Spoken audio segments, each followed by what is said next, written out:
everyone, and thank you for joining us today for Upside Insights, where we do a quick check-in with industry experts and find out what's going on in the industry as well as how we can better live our upside. I'm Jessica Lewen, Director of Marketing at Upside Avenue, and today I have with me Casoro Group's Vice President of Acquisitions, Jon Mendoza, with me. Hi, Jon. Thank you for joining us today. Hey Jess, how are you?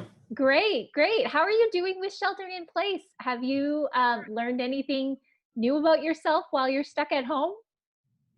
Yeah, I think all things considered, I'm doing well. At this point, I've got a consistent schedule, and things are somewhat business as usual.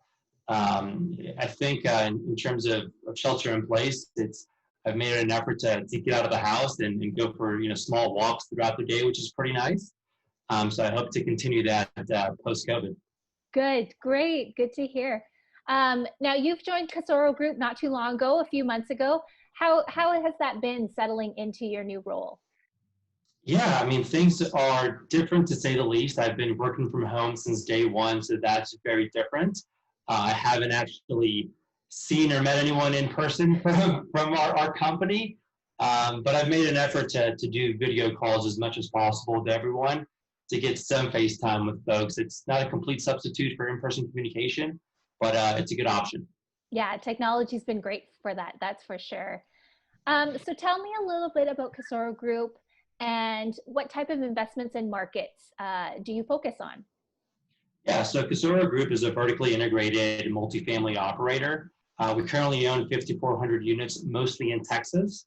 We're currently looking for core plus value add and opportunistic investments in the four major Texas markets, so DFW, Austin, San Antonio, and Houston.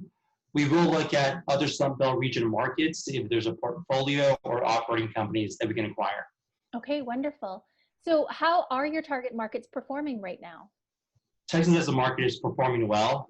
When you look at the GFC, the Texas market has outperformed other national markets, and we expect to continue to see that during this downturn. However, Houston is an exception. Houston was struggling pre-COVID, and it continues to struggle right now. However, when you look at the long-term fundamentals of Texas, we feel confident that Texas will recover faster than other states and other markets. Oh, that's good to hear, definitely. So with the pandemic and everything, are people actually selling and people are buying? There are actual opportunities out there right now? Yeah, despite the lower transaction volume, there's always time-sensitive transactions that have to happen.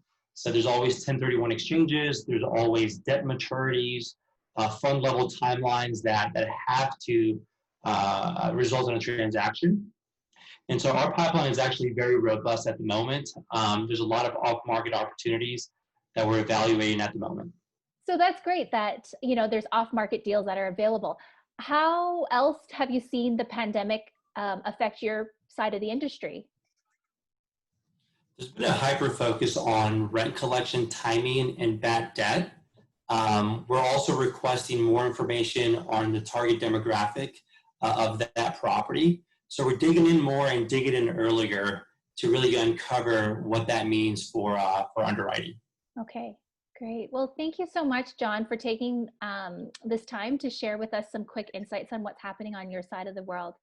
And thank you to our listeners for joining us for Upside Insights, where we do this quick check-in with our investment experts to find out what's going on in the world. So if you're interested in anything, other topics, we also have our Upside Avenue educational webinar series where you let us know what topics you're most interested in learning about, and we scour the nation for industry experts who can help share their expertise on those topics. So look out for registration on our next webinar coming to you through email, Facebook, Twitter, LinkedIn, and now Instagram as well. Thank you again, Jon, for joining us. And to you and to our viewers, please stay safe.